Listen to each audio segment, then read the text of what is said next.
home that's been violated. It's happening in a neighborhood where working class families are just trying to live. Our street vendors, our garment workers, many of whom are immigrants, continue to watch their communities be torn apart. And that's why I'm thankful the mayor for leveraging this tool and enacting a curfew to begin tonight. This has been something that many of my constituents in downtown have been calling for what they're facing. This curfew is not about silencing protests. It's about protecting people and ensuring that the local residents, small businesses, our families, our elders, and our workers are not left vulnerable to those who come only to destroy. What happens in downtown reverberates all throughout LA, and when we protect downtown, we protect our city. And we're investing in its future, and we invest in our shared future. So to my colleagues and to our residents and everyone watching, downtown LA is not just a center for the First Amendment expression, it's a community. It's a home, and the people in it deserve our protection and care. That path ahead may be uncertain, but our responsibility to protect and uplift this neighborhood is not. I want to close this message from my constituents so that you hear them loud and clear. Downtown LA is home. Please keep it safe. Keep each other safe. Thank you, Los Angeles. Thank you very much, Councilwoman. I'd now like to introduce Nella McCosker, who is the CEO of the Central City Association. We were having conversations this morning about a couple of things. One, the ongoing problem with violence, but also the need, when all of this subsides, is to repair and restore downtown Los Angeles, especially the businesses and properties that have been hit with graffiti. Nella McCosker. Thank you, Mayor. Thank you, Chief. Thank you, Council Member. The swift action today to take a look at and examine how this curfew could be put in place is a good example of the leadership we see and continue to need for downtown. CCA, or Central City Association, represents businesses, institutions, nonprofits, the fabric of downtown Los Angeles that also represents the wider city. And it is the case that downtown is a neighborhood. It is the case that downtown is where immigrant-owned businesses try to operate and thrive. And so we can differentiate between downtown being a place to gather, to have your voice be heard, to peacefully protest, and the actions that we've seen each evening since this occurred in the last few days. So thank you for applying this tool. There are others certainly that we could look at as well, but hopefully Angelenos rally together in support of this really important section of our city because of the symbol and of the benefits it provides to everyone across Los Angeles. Thank you. I'd like to open up for questions, but before I acknowledge Dr. Earl Suthers, who is the president. We'd like to welcome our viewers to KCAL News at 6, and we are in the middle of a press conference given by Mayor Karen Bass. The problem is that we don't know how long these raids are going to go on. If they're going to go on for 30 days, that's what the rumor is. And if we want to see our city peaceful again, I will call upon the administration one more time to end the raids. With that, let's open it up for questions. I have a question for Mayor Bass and for Councilmember Jurado.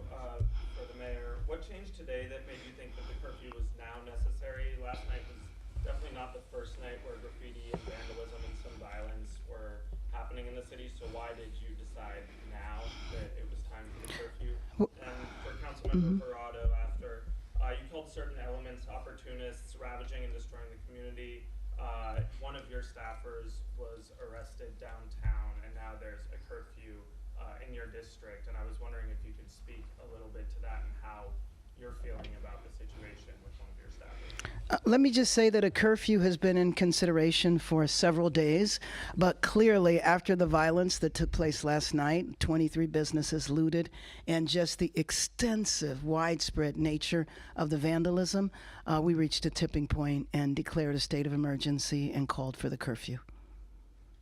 Oh, I'm sorry. Thank you for that question. Yes, I'm aware of what's happened to my staff member. They're on unpaid leave right now. I hold my staff to the highest standards while I wait to see due process, and so we'll see the outcome of that. But I see that as separate and apart from a reaction to what our constituents want in the city and how this type of opportunism has escalated between yesterday and the day before. And, frankly, I admit my humility here and my beginnerness in that I'm new to downtown, but our downtown stakeholders have seen this multiple times over and had to basically develop their own strategies. And they saw the warning signs of how this could get worse. And they knew from past experiences that curfews have been ways in order to stem this and to calm the city once again. And it's but one tool that we can execute at this time. Yeah, Mayor Bass, I know that you were referencing that there have been 23 businesses that have now been damaged, broken into, looted. Looking at videos of the Apple Store and Adidas. Any sort of estimate of the cost of damage at this point with all this vandalism? And also, what is the latest on the Marines arriving here? And has there been anything else about what their mission will be? So there is not a financial estimate right now, unless Nella has one. In the case of, Do you want to? it's millions. In the case Yeah. of some of the larger, retail stores, it's in the millions. But I don't know of the 23 what the total is. And I think it's really hard to estimate the vandalism from the graffiti. It's just widespread. I know that you have seen it. And as far as the Marines arriving, Oh, I'm sorry. You did ask that question. Who knows? I mean, I don't know if you know, Chief. I mean, the bottom line is that we're not told. Basically, we have to operate on rumors. So rumor has it that there's 700 Marines that are going to come here. I have no idea what they would do when they would get here. Right now, we have 100 National Guard whose sole mission is to protect the federal building downtown. That's 100. There's another 100 in Westwood protecting the federal building there. And I haven't heard of any protests that had anything to do with ICE taking place at the Westwood federal building, unless you have, Chief. Right. So we just don't know. And I think that's a problem with the administration, because to come in such a massive way and to make the announcements that all of this was going to happen and then not communicate it with the local jurisdiction as to when, what, how, why is really problematic. We're going to go to Craig and then we'll head over there. Mayor, you mentioned at the beginning of the press conference the curfew to be in this evening, dusk to dawn, 8 p.m. tonight, 8 p.m. tonight until 6 a.m. 6 a.m.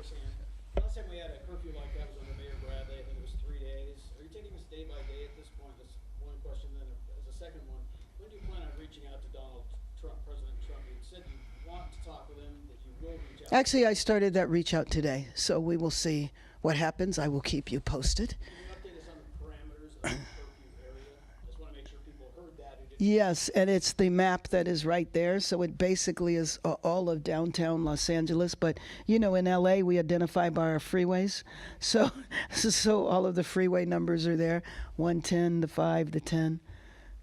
This is the area where the protests have been focused. Yes, and actually that's a broader area that the protests have been focused. You know that the protests have been limited to about 5 streets in downtown Los Angeles. And again, that's why it's so important to let the people know this is not all of Los Angeles. If you put downtown Los Angeles in the context of the overall city map, you see how big it is. 1 square mile compared to 503 square miles. Mayor, in terms of what the federal authorities are doing, I know you're saying they're not telling you when they're going to be doing these various raids. Are you getting anywhere in terms of cooperation of notifying your police agencies in advance so they can make some plans to deploy, if necessary, to some of the local communities? No, we're not. No, we're not. And we also don't know, again, about the ICE raids. And that's why I think, I would appeal to the president to stop the ICE raids so that we can have stability in our city. I think about the families who are afraid to go to work and go to school. I was talking to a friend today who, in her local grocery store, the shelves were empty. A lot of the shelves were empty because people aren't coming to work to stock the shelves. We have to look at the contributions that the immigrant population makes to our local economy. And you you know that there are some industries that are the majority are immigrant labor. And so when you frighten immigrants and they don't want to come to work, you are hitting at the heart of our local economy. The nannies that can't show up, the gardeners that can't show up. That impacts households in a way that I don't think people often realize the extent. Yeah, Mayor Bass, I don't know if you heard earlier, the president referred to that it would look similar to how it did back in January with the LA wildfires if you didn't have federal law enforcement here. When you look at it for yourself as a leader of the city and Chief McDonald as well, what are some of the difficulties when it comes to planning, not having unison with yourself, the state, and the federal? And so I think I missed the first part of it. He said the reason why the wildfires were handled was because there were federal police. He said it would look similar to how it did during the wildfires here and the aftermath if they didn't have the federal law enforcement here. Yeah, I don't know, Chief. Maybe you want to respond to that. I don't think that question, and sometimes what the president says, it's difficult to kind of understand. What I will tell you, though, is that after the wildfires, were out, the president made sure we had ample resources with the Army Corps of Engineers, and it was a significant contributing factor to us having the fastest recovery of any location in comparison to where other wildfires have taken place. It contributed to the fact that in the Palisades now, we have over 2,700 lots that are cleared where people can be rebuilding now. I was at a property a couple of weeks ago where the frame of the house is already up. This, to me, is drastically different. That was in complete cooperation and coordination with the federal government. Right now, we are in the dark. We don't know when things are going to happen. One thing we're sure about, and I think the chief would agree with me, is that we have the capacity to address this situation here, and we don't need armies or National Guard, especially that we didn't even ask for. And the idea that the president took the power away from the governor to do this it was really just unacceptable. But Chief, did you want to, if you want to? Thank you. To that issue, we have a protocol in place that we use, and when we are dealing with something like this where it takes some resources away from our regular patrol duties and ability to provide the service we do, we mobilize the department, and so that brings in people from vacation and our days off and allows us to use them. We've mobilized the Office of Operations, the biggest part of the department, and our motor officers. We're looking to expand that with additional officers from within. We requested through the Sheriff mutual aid, which then is coordinated by the Office of Emergency Management in the state, Emergency Services, with the sheriff, and they bring in then surrounding communities and in this case counties to be able to help supplement our resources to deal with the issues at hand. They are tremendous partners. We've worked very closely together for the past couple of days now, and I think we have seen a significant improvement in things, and we will continue to watch for that as we move forward. We're hopeful with this curfew that'll give us additional tool as well to be able to bring this chapter to a close. When we heard from you this weekend, you mentioned officers being overwhelmed and you needing to get into a position where you can make large-scale arrests, and that you were considering that you said it was really too early to determine whether or not the National Guard was necessary on the city streets. Given what you just said, have you reevaluated the potential need for the National Guard? Yeah, and I guess the sequence would be, as I mentioned, we request mutual aid, partner agencies from throughout, in this case, the 7-county area. The next step then, if we weren't able to handle the issue, is to request through the sheriff to the governor and the emergency OES at the state National Guard to be deployed. We are nowhere near that. In this environment, we believe we can do what we need to do with the resources that we now have access to, and I think we've seen a dramatic increase in arrests over the last couple of days. I believe that will continue, and that will help bring some order to what we've seen in the past few days. So, no. Hey, Chief, what does it mean? I'm seeing where the Emergency Operations Center at level 2 activation. What does that mean to the people of LA to know we're at level 2? Yeah, anybody want to? Yeah, go ahead. Probably more specifically, Chief Choi. Chief Chow, that's okay. Blake Chow from Office of Special Operations. So just like our Department of Operations Center across the hall, when we get into a emergency that needs to be managed, the EOC can be pushed up to a level 2, and that means all the other city departments that work for the mayor come in and have a rep here, and we're able to coordinate city response to anything that's going on within the city. That's what level 2 is. Let me also just add to your question that you were asking. You know, now that the president has taken over authority of the National Guard, Chief, when you were describing the way it should go, now that has been disrupted, and I think that that's important. I know one of the things that the chief said that we're going to focus on is trying to gather as many local resources as possible, and that includes Los Angeles police officers and trying to bolster the officers that will be stationed downtown, because downtown is where the crisis is right now. Yes, any other questions? All right, thank you very much. Thank you all. All right, you've been listening to a press conference by Mayor Karen Bass and Police Chief Jim McDonnell, as well as other representatives from the city of Los Angeles. And the breaking news here is that there is a curfew. She has declared a local emergency. There is a curfew going into effect tonight at 8 p.m., lasting until 6 a.m.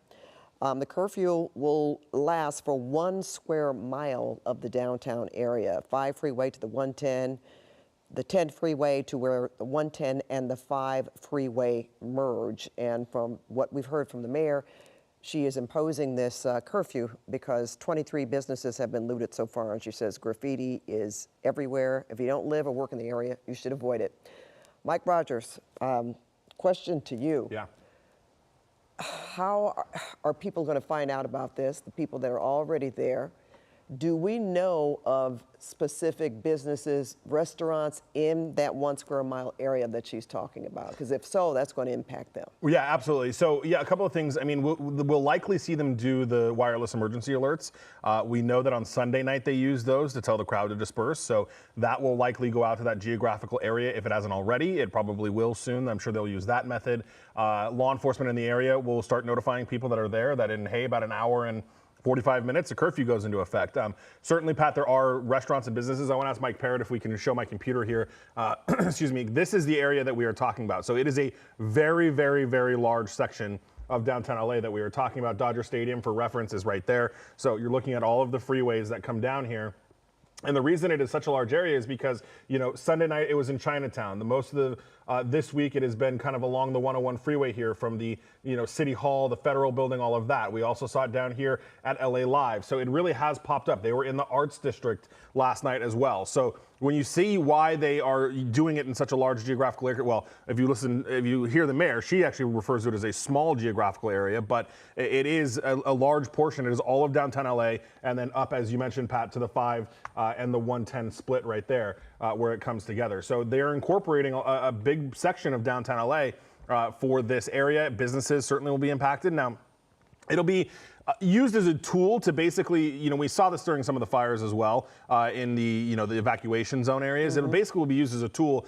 LAPD will no longer have to issue dispersal orders. They'll no longer have to issue unlawful assemblies. After 8 o'clock, if you're there and you have no business there, game over, you can be arrested. You're getting arrested. You can be arrested. And it's the people that have legitimate purposes there are, you know, people that she said that live in the area, credentialed journalists.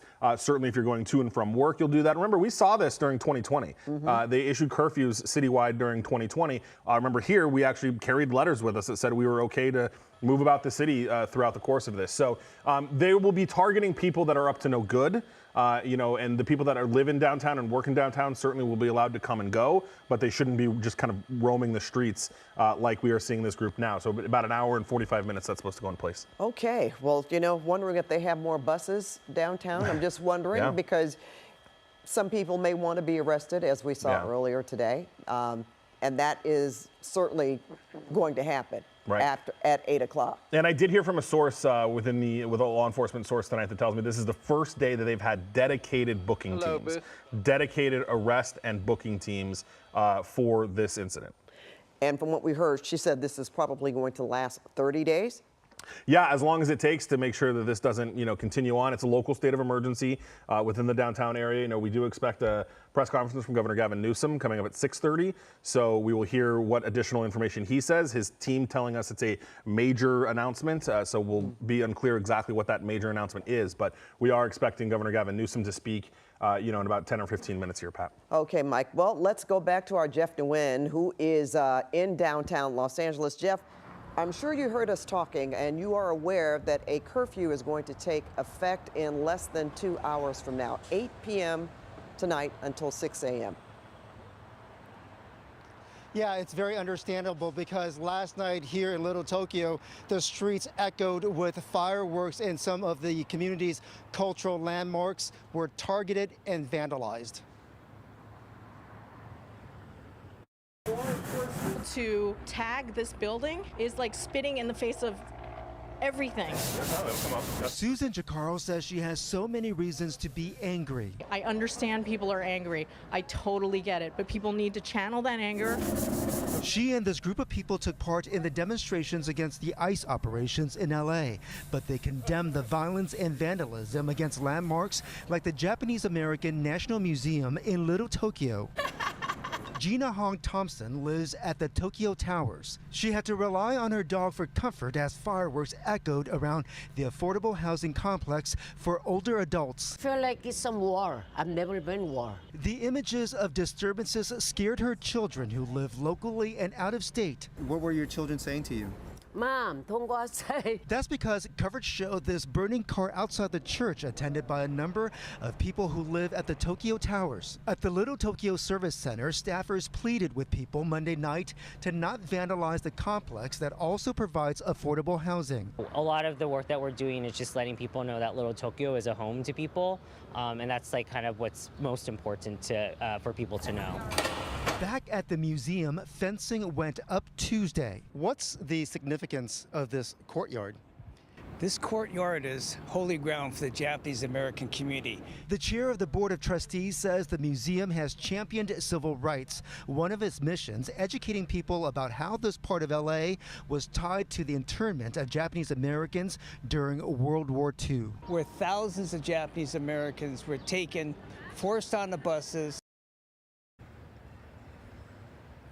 LTSC had planned on unveiling a new affordable housing apartment complex tomorrow, but that grand opening has been postponed because of all of the recent disturbances. We're reporting live in Little Tokyo. Jeff Nguyen, KCAL News. All right, Jeff. Well, glad to see people pitching in and trying to clean up some of that graffiti. And where are you again exactly? Because you look kind of lonely out there now.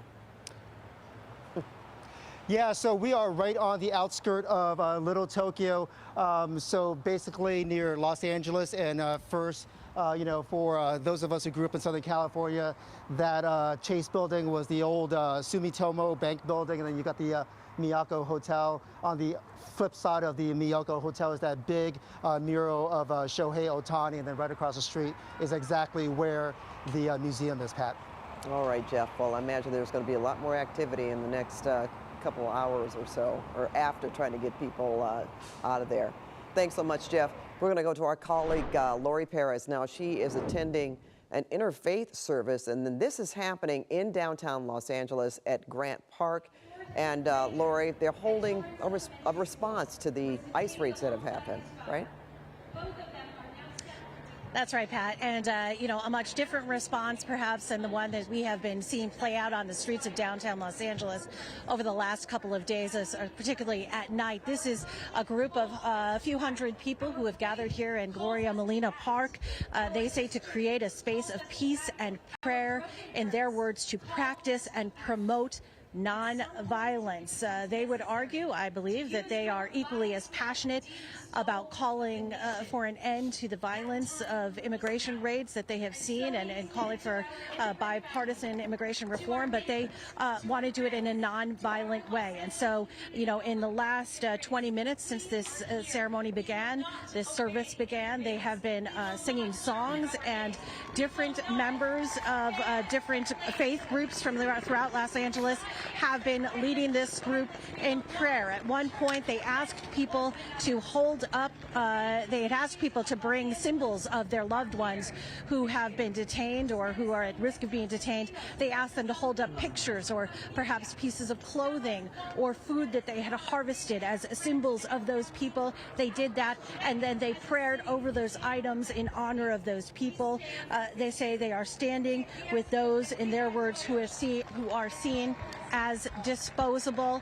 This is a growing crowd, I will say. This started at 6 o'clock, and since we've been here, more and more people are arriving here at the park, trying to spread a message, equally passionate, again, about their opposition to what is happening with the immigration raids, but trying to do so in a different way, in a less aggressive way than perhaps that we have seen on the streets. Pat, back to you. Thank you so much, Lori.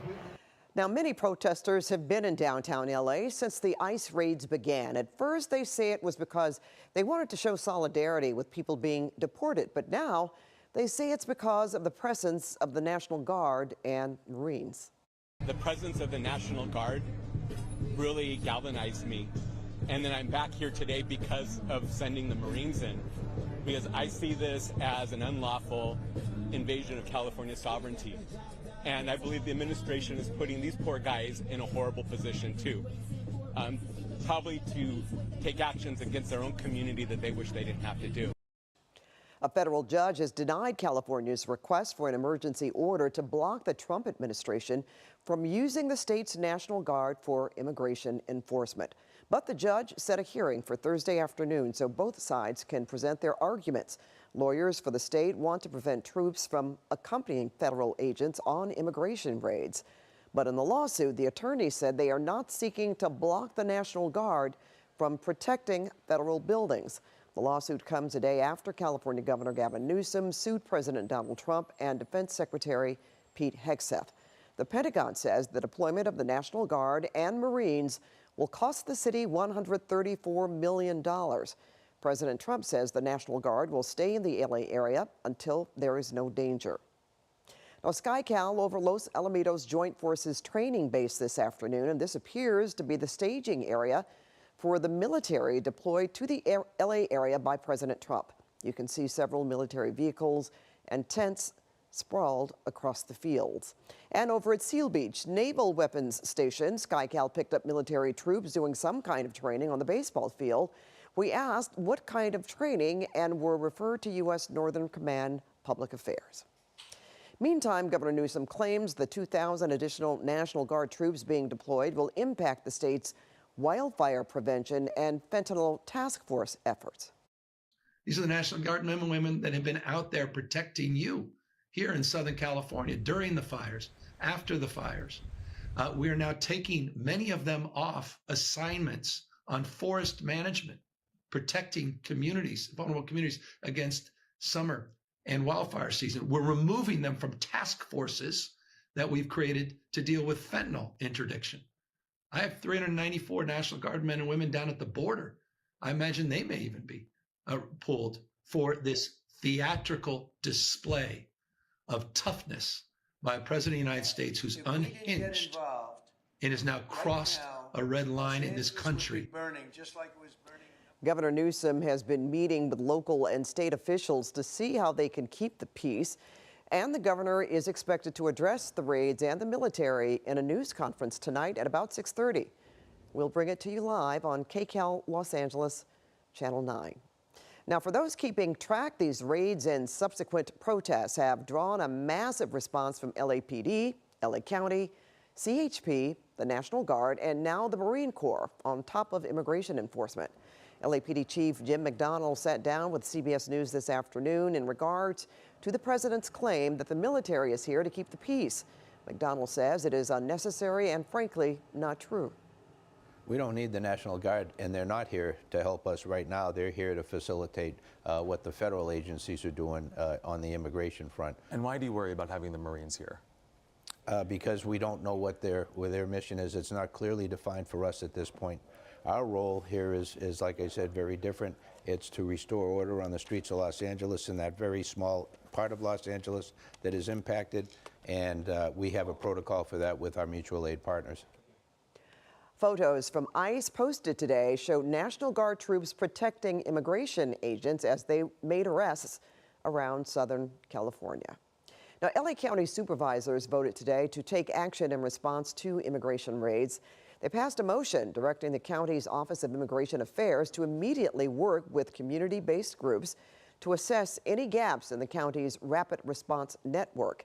The directive also calls on Immigration Affairs to connect affected residents with critical services, including mental health and workforce support. All right, now back to our breaking news. SkyCal live over downtown LA for a fifth evening of protests over immigration raids. We see protesters on the move there. Let's check back in on SkyCal and our Mike Rogers. Yeah, hey Pat, so we're monitoring this. They are on Hope Street, and this is, one of the reasons that the mayor wanted to do the curfew across the whole city, because these guys have made quite a significant amount, or covered quite a significant amount of ground, rather, I should say. They've also made it down to Hope Street, which is coming up on Crypto.com Arena, the LA Live area, which they were last night. The group, as we have been watching, as we have been saying throughout the majority of this afternoon, has been peaceful. We have seen, small instances, as you saw in Tom Waits' live shot, where they were tagging the wall there. We have seen some mini bikes join in on this as well, but large in a way, the group is just marching. They've got flags, they've got signs, they're marching through the streets. We haven't seen a lot of problems. LAPD has been monitoring this from the air. I have not seen a lot of officers on the ground keeping any kind of eye on this, but they are paying attention to this very closely with one of their LAPD helicopters. There's also a CHP fixed wing that has been up in the air for a very, very long time, high up like 8,000 feet, monitoring the situation as well. So everyone's got eyes on this. At the moment, they remain peaceful, but as we now know, the curfew begins at 8 p.m. This area will be under that curfew, so these protesters have about an hour and a half before they would face arrest for being in a curfew area past that said curfew, Pat. So again, they are marching down the street here in the area of Hope Street and about 11th. So we'll continue to monitor where their progress is, but no real rhyme or reason. They've gone in a couple of circles. They've gone up towards the 110. They've come back down. And as I mentioned, we are getting kind of close to the Crypto.com Arena and LA Live area. Okay, and that's going to be interesting how, if they're going to close portions of freeway, how people are going to get out as well. We want to thank you for watching KCAL News at 6 on CBS Los Angeles. Our coverage of the protests will continue on KCAL Los Angeles Channel 9 right now. For our Channel 2 viewers, the CBS Evening News is next, and anchor Maurice Dubois is here in LA covering the protests. Right now, KCAL's Michelle Gili shows us the cleanup and the consequences for those demonstrators.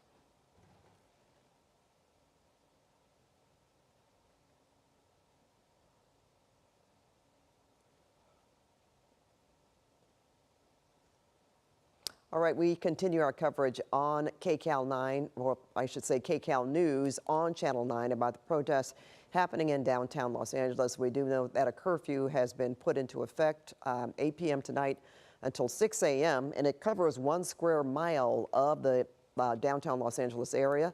Mayor Bass saying she has done that because at least 23 businesses have been vandalized and there is graffiti all over. They feel that this will give them an opportunity to not only clean up, but to police the area better and keep people that are not really involved in protests and that want to have destructive moves and do damage in the city. That's another reason why she has put this curfew in place. There was another protest yesterday in Orange County that got pretty tense as well. We're going to give you that story in just a moment, but we understand that Governor Newsom is holding a news conference right now.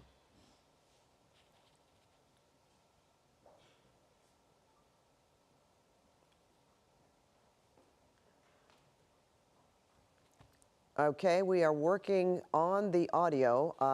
Not sure if that's on the governor's end, but we're working to get that production up and running for you so you can listen in. We certainly will have excerpts of what the governor has said, but we're efforting to get the audio working so we can hear Governor Newsom's speech. We do know that he did file a lawsuit to block President Trump from deploying the National Guard, but that order was blocked by a federal judge. So we're not exactly sure what this press conference is about, but we are trying to bring that to you very shortly. This, of course, comes on top of the news from Mayor Bass that a curfew has been imposed in 1 square mile of the downtown Los Angeles area. All right, we're taking a chopper shot from SkyCal and this particular street. I'm going to bring in Mike Rogers to tell us where this is. And again, Mike, if we could just talk about how people are going to leave the area when they're going to shut down a portion of the freeway. Yeah, they're supposed to be leaving the area. I mean, there's a number of surface streets they could get out and get through to, and you know, hopefully that'll be done. And Pat, you can see where we're at, where those graffiti towers are that are still there. That was so problematic for downtown Los Angeles. So we are getting close to the area here near LA Live. There you see Crypto.com right to the left there. So that's where they're walking right now. Peacock Theater is in this area, Crypto.com Arena. So they are pushing through here and really extending kind of the boundaries of the downtown LA area. I mean, when this protest and this march started, they were up near the City Hall area, near the 101 freeway where Jeff Nguyen was, near Union Station. So then they started to do this march, and they have covered a significant amount of ground. And at this point, they have not, you know, they've not tried to do anything with this. Law enforcement has not, I should say. Law enforcement has not made any attempts to break this up. They've not made any attempts to push them in any kind of direction. I would assume at this point they're just going to kind of let that curfew take place and then make a decision one way or another how they want to handle it from there. Obviously, I would expect our local law enforcement to, you know, do this the way that they typically do when we have curfews and an unlawful assembly type situations, where they'll give people plenty of warnings and try to get them to get out of the area, and then eventually you'll see arrests. The difference tonight, though, is law enforcement will be able to stop anyone in the downtown LA area after 8 p.m. and verify that they have a legitimate reason to be there. They don't need necessarily probable cause to make that stop. They don't need to give unlawful assembly orders. They don't need to give dispersal orders after that 8 p.m. So it really allows law enforcement to say, hey, you're here, you shouldn't be, get out, go away. Otherwise, you will go to jail. And if they don't, then they will be arrested. So, Pat, we're still waiting for that press conference from Governor Newsom. It does appear it's on his end. I checked a couple of our different feeds here. There was no audio on any of them, and then they just kind of stopped it. So we'll see if they restart that once they figure out their audio issues. But it'll be interesting to see what his message is tonight, Pat. That's for sure. We know about that lawsuit that he filed being blocked for the time. I believe the judge didn't say this was indefinite, but not right now. He was not going to agree to what Governor Newsom and Attorney General Bonta asked for in that lawsuit, to block the militarization from President Trump.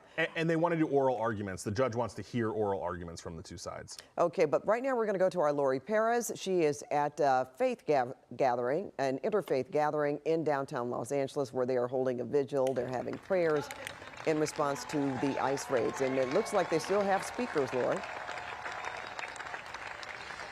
They do, Pat. And in fact, I just heard the woman behind me right now calling for a prayer for all those people who are detained. Additionally, just a few minutes ago, I heard them making the announcement about that curfew, letting the crowd know here that was in place, and advising them about what that means for people who are here in downtown Los Angeles.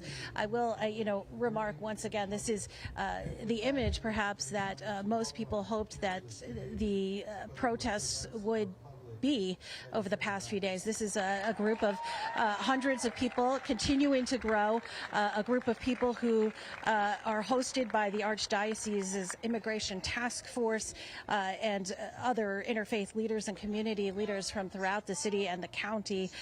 They, in their words, oh, yep, and I think you can see the Mayor Bass is up here right now. I wonder if we can hear. Hold on.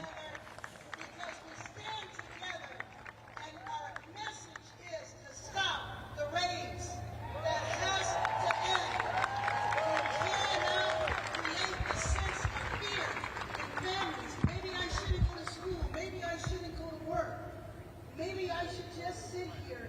Maybe I shouldn't go to my appointment that I have papers for and I am legal and I go to report on an annual basis and I find out that somebody else was detained.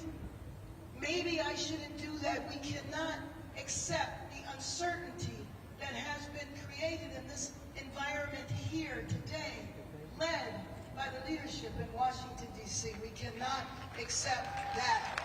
It must end. And let me just say that years ago, I saw family separation up close and personal. I was in McMillan, Texas. I saw those children when they were being reunited with their parents, the toddlers. They went to see their mothers and their fathers came to talk to them, and the kids were in shock because they didn't know what to do. The trauma that those kids experienced then will be trauma that will carry them throughout their lives. And the fear that is happening now, if your mother, if your father, if your brother, if your spouse was detained, that fear of not being able to find them, not knowing where they're going, not knowing if they're going to another country, maybe a country that they are completely unfamiliar with, this should not be the policy of our nation. I'd like to ask you to join me in prayer. Eternal God, in these days of great challenge for our city, state, and country, we turn to you for guidance and strength. You are our present help in the time of trouble. We pray for our city and neighboring cities as we face an unprecedented moment to obey the law of the land while protecting the lives of Angelenos who seek to earn an honest living, educate and care for their young, and live in peace and freedom. A city of many peoples is our Los Angeles. Many religions, traditions, from many places, many languages and backgrounds to live together, a marvelous mosaic where even our differences are part of our strength. We value the worth and dignity of every person. May we recognize in Los Angeles this evening that it is our refusal to give in to violence and retaliation. And with that, we will stick together. We will not allow anyone to divide us. We will fight for all Angelenos, regardless of when they came here, where they were from, or how they got here. Thank you very much.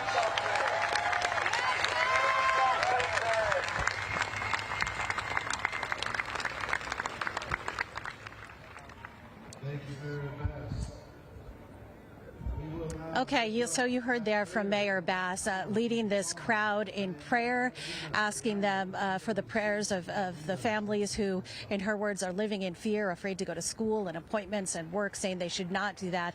And again, reiterating her call for an end to the raids. This is a crowd here.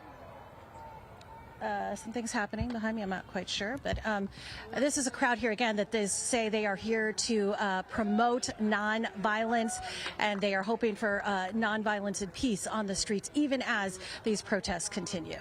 We are live in Gloria Molina Park. I'm Lori Perez, back to you. All right, thanks so much, Lori. Obviously, quite a few things going on in downtown Los Angeles this evening, because as we are turning from Lori's interfaith service coverage at Gloria Molina Park, we are now in another part of downtown Los Angeles where protesters are still on the march. This is a live picture that you're looking at from KCAL. And Mike, this is a different area. You know, I know you pointed out before, those were those towers, the abandoned apartment buildings, right, that had all of that graffiti on them. Yeah, it is, and they're still on the move. Oh, we have that press conference. Watchdogs that could hold him accountable for corruption and fraud. He's declared a war on culture, on history, on science, on knowledge itself. Databases, quite literally, are vanishing. He's delegitimizing news organizations, and he's assaulting the First Amendment. And the threat of defunding them, at threat, he's dictating what universities themselves can teach. He's targeting law firms and the judicial branch that are the foundations of an orderly and civil society. He's calling for a sitting governor to be arrested for no other reason than to, in his own words, for getting elected. And we all know this Saturday, he's ordering our American heroes, the United States military, and forcing them to put on a vulgar display to celebrate his birthday, just as other failed dictators have done in the past. Look, this isn't just about protests here in Los Angeles. When Donald Trump sought blanket authority to commandeer the National Guard, he made that order apply to every state in this nation. This is about all of us. This is about you. California may be first, but it clearly will not end here. Other states are next. Democracy is next. Democracy is under assault before our eyes. This moment we have feared has arrived. He's taking a wrecking ball to our founding fathers' historic project. 3 co-equal branches of independent government. There are no longer any checks and balances. Congress is nowhere to be found. Speaker Johnson has completely abdicated that responsibility. The rule of law has increasingly been given way to the rule of Don. The founding fathers, they didn't live and die to see this kind of moment. It's time for all of us to stand up. Justice Brandeis, you said it best. In a democracy, the most important office, with all due respect, Mr. President, is not the presidency, and it's certainly not governor. The most important office is office of citizen. At this moment, we all need to stand up and be held to account, a higher level of accountability. If you exercise your First Amendment rights, please, please do it peacefully. I know many of you are feeling deep anxiety, stress, and fear, but I want you to know that you are the antidote to that fear and that anxiety. What Donald Trump wants most is your fealty, your silence to be complicit in this moment. Do not give in to him. All right, we were listening to a press conference from Governor Newsom there, and for the most part, he was certainly letting his feelings be known about President Trump, saying California is first, but it will not end. Democracy is under assault. The rule of law has given way to the rule of Don. He has asked people to exercise their First Amendment rights, but do it peacefully. And with that, that ends our coverage at this hour on the ICE raids in downtown Los Angeles. Thanks for watching KCAL News, and our live coverage will continue of the protests over the raids. We'll see you back here at 8 o'clock this evening. In the meantime, remember that curfew takes an effect for 1 square mile of the downtown area. In the meantime, have a good night.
Undeniable. With mindfulness, innovative, magical. It's like being a child. And truly original reporting. God, you do your research. I tell a good story. Because there's always something new under the sun on CBS Sunday morning.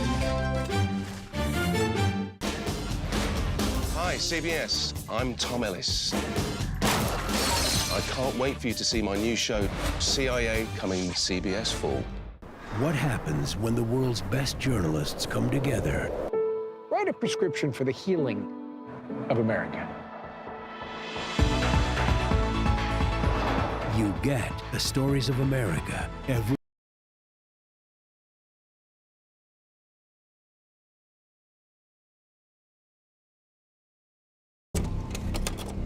Kay Baker was excited to go out with some of her other friends and celebrate the end of the school year. Thankfully, the bar has a pretty good surveillance system. Around 10:30, 11 o'clock, Kay Baker gets up from the table, headed towards the bathroom. And I messaged her. He's not who he says he is. Please, please, please just get out of this. Someone is hurt outside my house. They have a major cut to their neck.